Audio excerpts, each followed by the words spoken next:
Buenas a todos. En esta oportunidad les haré una breve explicación del trabajo del curso de estructuras avanzados. Mi nombre es Cristian Richard Ramos Aranoca de la Universidad Nacional de Altiplano de la Escuela Profesional de Ingeniería de Sistemas. Ok, empezaremos con la explicación del código. Ok, primero cargamos las librerías, el Pandas, el NumPys, que nos ayudará en sí a la carga de archivos y a la creación, ¿no?, de imágenes. El Matplotlib también, el Seaborn, el Python, el Caldir, el Python Plus y el Caldir, que son las librerías que utilizaremos, ¿no?, para el siguiente trabajo. Ok, comenzaremos con el primero, que es el dataset, ¿no? Básicamente estamos asegurando un dataset o un dato, estamos asegurando al archivo que estamos cargando del CSV. Los archivos que tenemos a trabajar son estos de acá, los cuales contienen los siguientes datos, ¿no?, como podemos ver aquí, que contienen solamente variables, por decir, opcionales, que son de sí y no, con excepción a lo que es edad, género y clase, que son positivo y negativo. Ok, los datos nos dicen prácticamente con estos síntomas, o podría decirse como que enfermedades, ¿no? O sea, si se puede llegar a la conclusión, o se llega a la conclusión, ¿no?, de que si el paciente tiene, podría decirse diabetes, o sea, si es positivo o es negativo. Okay. También podemos verlo con un datahead, con la siguiente función. Podemos ver los datos que tenemos en datahead, para que sirve para que podamos darle una profundidad, ¿no? O sea, qué tantos datos queremos ver de la tabla que tenemos. Ok, entonces sigamos. Ok, acá lo que estamos haciendo es renombrar los datos.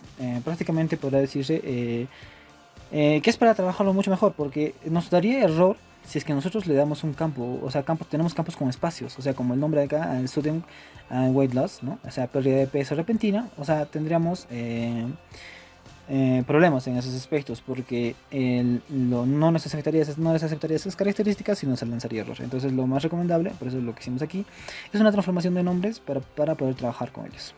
Claro que también se puede hacer directamente desde datos, ¿no? Desde con, no sé, con un editor como lo que es Sublime Text, o si no, mismo o por decirse con un TXT. Ok, sigamos con la aplicación. Acá solamente estamos prácticamente compilando, ¿no?, el dataset .columns, o sea, este de acá, estamos compilándolo, y en el cual ya nos verifica que todas las columnas han sido cambiadas. Cabe recalcar que debe estar en un orden específico, no puedes poner el gender antes que el age, o sea, porque va a dar más confusión, ¿no?, porque prácticamente le estarías cambiando la edad por el género. Ok, sigamos, ¿no? Importamos la librería Calio, ¿no?, Processing, prácticamente Processing. Estamos importando el label encoder. ¿Qué nos va a hacer el label encoder? Nos va a hacer la transformación de datos. Ok, cabe resaltar que tenemos acá sí y no. Y como queremos hacer una clasificación de árbol, ¿no?, entonces lo más recomendable, prácticamente podría decirse, ¿no?, es trabajar con números cuantificables, o sea, asignarles un valor a cada una de las respuestas que tenemos acá. Y como las respuestas son sí y no, entonces hay la ventaja prácticamente de que podemos darle valores nada más de ceros y unos, que son opcionales, ¿no? Y como también lo es en la clase, que tenemos positivo y negativo. Entonces, como tenemos ese caso también, ¿no?, utilizamos el level encoder e igualamos le por el level encoder, pues no estoy escribiendo una y otra vez esa función, el level encoder, level encoder, level encoder. Es por eso que utilizamos una función le, o bueno, puede decirse, ¿no?, una variable le para almacenar la función level encoder. Ok, lo que hacemos aquí es simple, es tomar, ¿no?, el dataset handler, podría decirse, esa columna en específico del dataset. Lo que estamos haciendo es transformarla, o sea, igualarla prácticamente a sus datos transformados. Entonces, ¿qué es lo que haría? Es solamente reemplazar los datos que tenemos, que son yes y no, prácticamente sí y no. Lo estaremos reemplazando por ceros y unos, o bueno, o el valor que le asigne, en este caso el fib transform.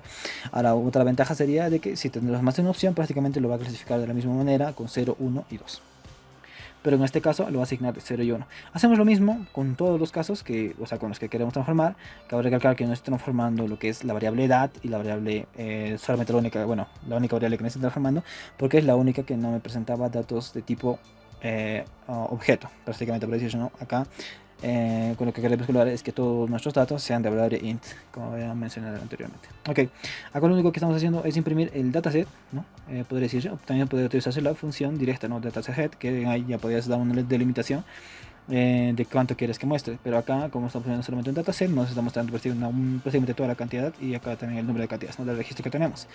Ahora como vemos acá, prácticamente todos los registros han sido transformados en ceros y unos, que son prácticamente los opcionales que teníamos. Prácticamente ya tenemos los datos para trabajar. Ahora, utilizamos el dataset describe, ¿no? Describe, para poder describir los datos, para poder describirlos.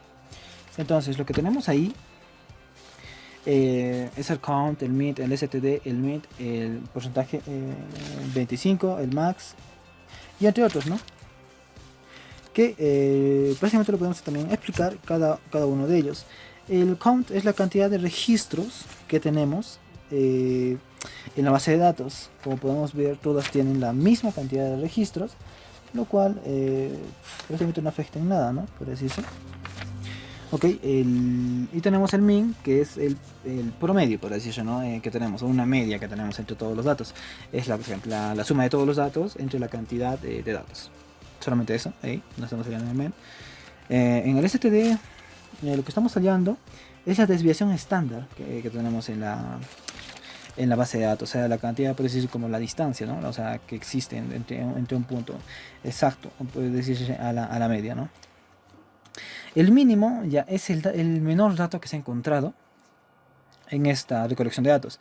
Por ejemplo, en edad tenemos que 16 años es la menor edad que tenemos, o sea, prácticamente en mínimo. Y en un máximo se encontró un 90, prácticamente, que tenemos un rango de entre 16 años y de 90 años, prácticamente. Y lo que tenemos el 25, 50 y 75% solamente es como las medidas, ¿no? Que se encuentran en un rango de 16 a 90. Lo toma como 25, tal vez el 39, el 50, 47 y el 75, 57, ¿no? En lo demás prácticamente es lo mismo, pero con la única diferencia que así como trabajamos de 0 a 1, solo tenemos que mínimo es el 0 y el máximo es 1. Está trabajando en ese rango. Ok, el dataset info nos sirve prácticamente solamente, ¿no? Para ver la cantidad de registros que tenemos, ver las columnas que tenemos y ver el tipo o sea, de variables que tienen cada columna, si tienen valores nulos. Acá dice que no tienen número nulo, prácticamente, ¿no? De los 512 datos. Prácticamente solamente así. Acá solamente estamos haciendo una pequeña descripción de los datos y eso es todo. Ahora sí, vamos a pasar a una visualización, ¿no? De los datos, pero de forma visual, que sería con un boxplot. Ahora, el boxplot lo único que hace es prácticamente es también como una clasificación de datos, ¿no? En el cual va a hallar el máximo y el mínimo, como tenemos acá el máximo, que es el tope, y el mínimo, ¿no? Ahora, sus partes prácticamente son, acá tenemos el cuartil 1, la media y el cuartil 3. Y acá tenemos unos datos sueltos, si se dan cuenta. Los datos sueltos, ¿no? Los datos sueltos son los valores atípicos, o sea, los valores que sobrepasan una media estándar. Por ejemplo, prácticamente, ¿no? Por decir, de los datos. Acá, por ejemplo, tenemos este pequeño cuadrito, ¿no? En el cual está se encuentra el cuartil 1 y el cuartil 3, ¿no? Que serían como los datos que más se repiten, como una media, puede decirse, ¿no? O sea, los datos que más concurrencia tienen en este aspecto, ¿no? Prácticamente eso sería todo lo que muestra nuestro boxplot, ¿no? Ahora, utilicé dos funciones, como ven acá, o dos pequeñas, ¿no? Dos pequeñas que son una con el dataset.boxplot column, ¿no? Y acá de frente el dataset, el boxplot.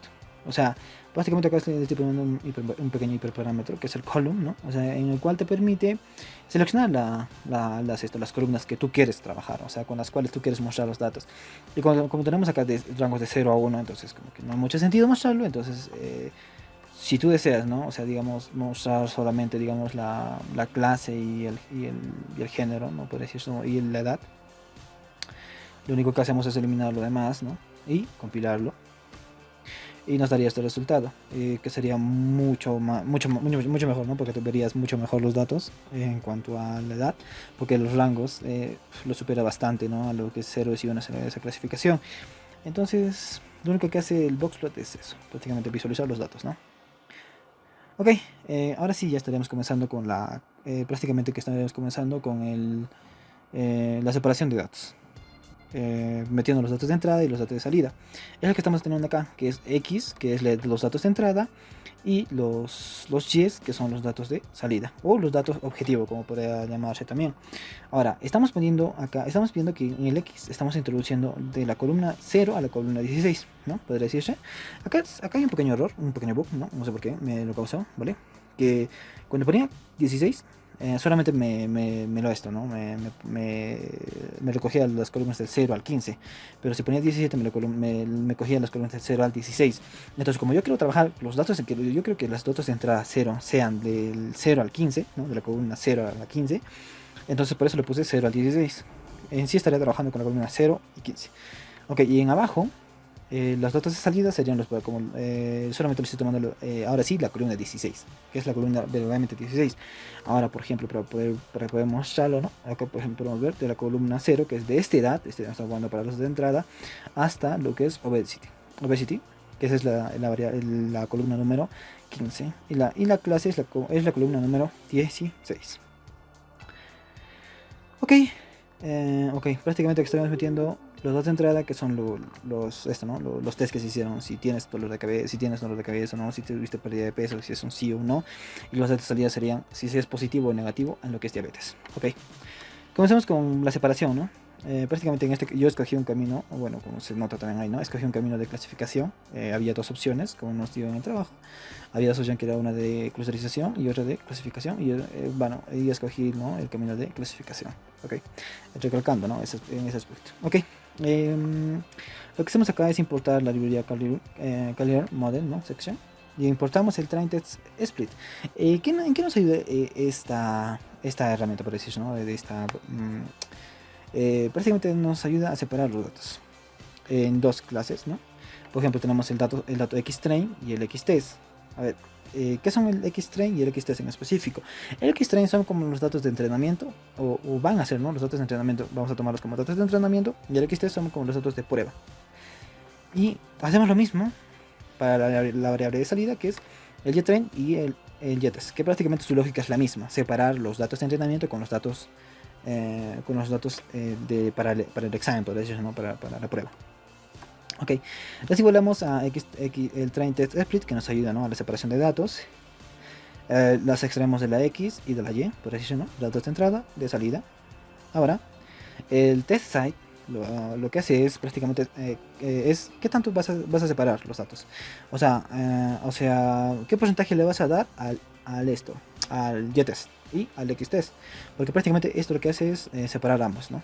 Y este es el rango con el cual tú puedes trabajar. 25% y lo que está poniendo acá, a lo cual también tú puedes trabajar con otros parámetros, ¿no? Con los que desees.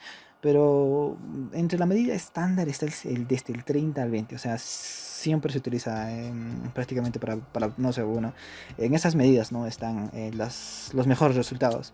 En este caso a mí me dieron un rango, ¿no? O que escoja un parámetro de 25%, entonces escojo un parámetro de 25%. Ahora, aquí, un random state de 0, ¿no? ¿Qué es eso? Es el punto, ¿no? Podría decirse, o es un punto en el cual se escogerá de dónde a dónde se van a separar las variables. O sea, de qué punto va a estar la separación entre el xtrain y el xtest, o el ytrain y el ytest. Ok, solamente ese es el random, ¿no? El random es como la raíz o el inicio, ¿no? Podría decirse, ¿no? Ok. Acá lo que estamos haciendo ya es prácticamente, por decirse, entrenando a las variables que tenemos. Ahora, como hace un momento les mencioné, el xtrain era para el entrenamiento y el xtest era para el examen, podría decirse, y el ytrain para el entrenamiento y el ytest para el examen también. Entonces no hay que tocar el xtest ni el ytest por el momento. Lo que vamos a hacer aquí, ¿no? Es ayudarnos la librería Clear Tree, ¿no? Y importamos lo que es Decision Tree Classifier. Ok, acá prácticamente esto que estamos haciendo es meter, ¿no? Prácticamente vamos a meter las variables, ¿no? Con las que vamos a hacer el entrenamiento para que nuestro código pueda encontrar, podría decir, algo específico, ¿no? Para poder decir que esto es positivo, o esta persona salió positiva, o esto salió negativa. Es para eso que estoy haciendo esto, ¿vale? Ahora, en criterio hay dos opciones para escoger. Una es lo que es entropía, y la otra es Gini. Ahora, ok, puede tomarse cualquiera de los dos caminos. Ahora, pero ¿cuál es la diferencia entre estos dos? Es que la entropía trabaja con probabilidades, podría decirse, ¿no? Y el Gini trabaja con aproximaciones o algo, prácticamente, ¿no? O predicciones. Entonces, yo estoy tomando entropía, a ver, dándoles un pequeño ejemplo, ¿no? De qué es entropía. Podría decirse que, un pequeño ejemplo, digamos que tengo cuatro bolitas, las cuales tres son rojas y una azul. Entonces, eh, entonces se ve solamente qué, qué posibilidades hay de que te toque la bolita azul. Entonces, ahí se saca prácticamente solamente por descarte, ¿no? Porque son solamente cuatro datos, obviamente se puede sacar simplemente que te da 25%, ¿no? Entonces hay un 25% de que te toque la bolita azul, pero hay un 75% de que te toque la bolita roja. Prácticamente así trabaja la entropía, o sea, las clasificaciones son así en cuanto a entropía. Que prácticamente nos sirven más también para trabajar con valores amplios. Claro que el margen de precisión no va a ser exacto o no va a ser uno de los mejores. Con lo que pasa también con Gini, ¿no? O sea, es otra cosa, ¿no? Que, o sea, nos da un valor más preciso, pero, pero que no funciona también en variables, o sea, si tienes unas cantidades grandes, ¿no? En cuanto a los datos. Por ejemplo, por decir que Gini es una función, ¿no? En el cual se mide el grado de impureza, ¿no? Que tenemos en nuestros datos. Ok, a lo cual también, bueno, pero se puede escoger ambos en este ejemplo, no hay problema también. También podremos, en términos menores, decir que entropía es como que trabaja con datos ordenados y Gini trabaja con datos desordenados o con datos con los cuales no tienen una coherencia específica. También podríamos tomar ese ejemplo, ¿no? O ese concepto. El max depth es la profundidad con la cual va a trabajar tu árbol. Ahora, ¿cómo podemos ver? También vamos a ver más adelante, ¿no? O sea, qué porcentaje te puede dar esto. O sea, entre más profundo sea el árbol, obviamente, mucho más preciso va a ser la clasificación, obviamente, ya que vas a tener más opciones, o sea, vas a tener más ganancias de información en ese aspecto. Ahora realmente es en qué punto va a iniciar tu variable, podrá decirse, ¿no? O sea, va a decir en qué punto tú le has insertado una variable o se va a escoger una variable en un punto específico. Lo que hace esto es que no se estén cambiando esos valores constantemente, el random state. Entonces, para que sea fijo la variable escogida, eso es para eso sirve el random state, para que no esté dando valores, o sea en cada, por decirse, en cada test no esté dando varios valores en cada clasificación, o sea, no esté dando un punto de arranque de diferentes lugares. Es para eso que sirve el random state, para que tengamos un punto específico en donde comenzar. Acá prácticamente solamente está botando los hiperparámetros, ¿no? que tiene nuestro entrenamiento. Acá viene lo interesante, ya que se está haciendo prácticamente ya la clasificación. Estamos creando una variable YPRED, ¿no? Que es el YPredicción. Estamos tomando una variable de esto, de prueba. O sea, ya aquí ya no se está haciendo el entrenamiento. Una variable de prueba, que es el X-test. Prácticamente que son variables las cuales ya estamos mostrando los resultados de nuestro pequeño entrenamiento de arriba. O sea, qué tan bien va a ser, ¿no?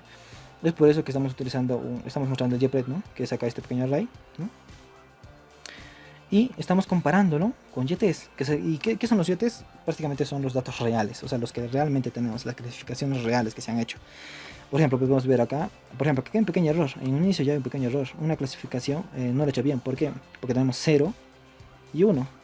Prácticamente estos dos cuadros deben ser iguales, ¿no? Porque la clasificación, esta es, ¿no? La clasificación y esta es, y estos son los datos reales. Entonces deben ser iguales. Entonces si es que entre mejor sea la igualdad entre esta y esta, prácticamente va a haber más porcentaje, ¿no? de aproximación a lo que nosotros queremos llegar, que es una clasificación correcta, ¿no? Para no estar comparando, ¿no? Dato por dato, podría decirse dentro tanto. O sea, podemos utilizar la matriz de confusión, la cual nos ayuda a ver eso, o sea, a comparar, a comparar el YTES y el YPRED, ¿no? Y bueno, prácticamente solamente ayuda a eso, ¿no? La matriz de confusión en este aspecto, solamente lo utilizamos para eso. Y nos lanza un pequeño array, el cual vemos aquí, el cual se lee de la siguiente forma, ¿no? Dice que acá, en la primera fila tomémoslo como 0, o se toma como 0, y el segundo se toma como 1. Ok, ¿qué quiere decir ahora? ¿Cómo sale esto? Que de 51 datos de clasificación 0, o sea, 51 datos de clasificación 0 se hicieron correctamente. Y 5 datos de clasificación 0 se hicieron incorrectamente, o sea, no se clasificaron bien, fueron erróneas. Ahora, el de abajo, ¿cómo se lee? Prácticamente pero se lee, es lo mismo, pero prácticamente lo revés, por decirse, ¿no? ¿Qué quiere decir? Que 4 errores, o sea, tuvo 4 errores en la clasificación, en 1. O sea, de la clasificación de 1, 4 fueron clasificadas mal. Y 70, de los de 70 fueron clasificados correctamente. De 1, 70 fueron clasificadas correctamente. Ok, pasamos a la accuracy, ¿no? Prácticamente la accuracy, que es lo que les decía arriba, ¿no? Que prácticamente es lo que mide con qué precisión se está haciendo esto, ¿no? La clasificación en el árbol. O sea, qué tan preciso es lo que hemos hecho. Acá nos da que tenemos un 93% de eficacia, entonces es un buen porcentaje. Ahora, este porcentaje va a cambiar dependiendo de la profundidad del árbol que tú le des en este aspecto. Por ejemplo, si le doy 3, obviamente el porcentaje va a ser menor, ya que le estoy dando menos opciones o menos ganancia de información a nuestro árbol. Entonces va a tener un poco más de errores, ¿no? O va a tener más errores en ese aspecto.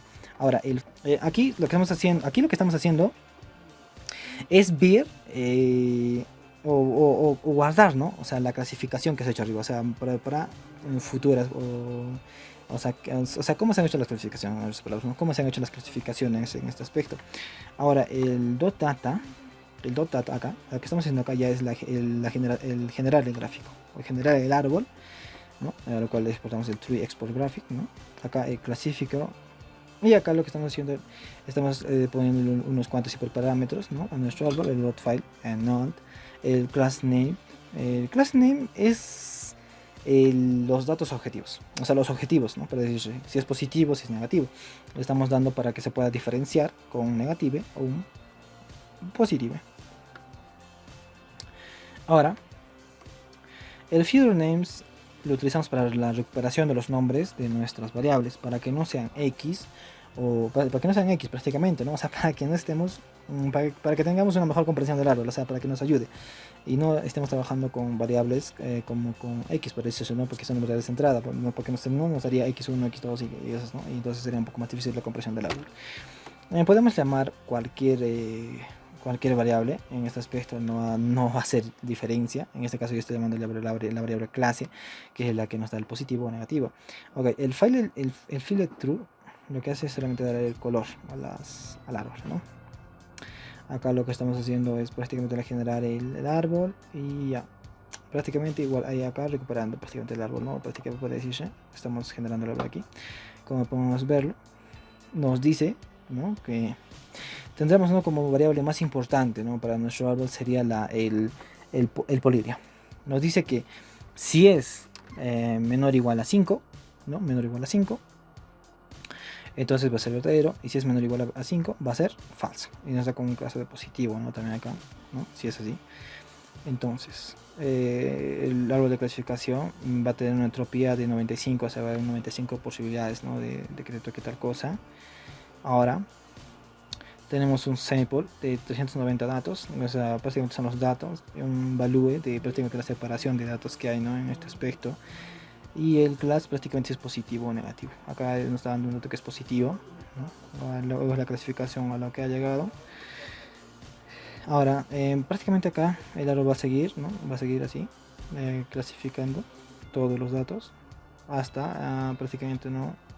Llegar a la profundidad que yo le di, que es de solamente 4. Y bueno, para eso sería el árbol. Prácticamente eso es todo de la explicación, ¿no? Que debía dar. Ahora solamente quiero explicar, ¿no? Una pequeña línea de código, que es el graph write PNG, ¿no? Que lo único que ayuda es a generar un PNG con el árbol. Como vemos aquí, ¿no? Nos genera el árbol.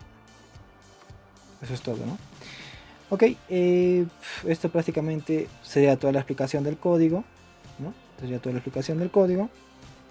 Con lo cual concluiría con el trabajo presentado. Obviamente que este trabajo tendrá, ¿no? También un informe en el cual explico, ¿no? Todos los conceptos de igual forma o un poco más descrita en ese informe. presento la documentación y también estaré dejando, ¿no? el código para descargar o para su trabajo, ¿no? Bueno, con eso concluiría con esta explicación y sería todo conmigo.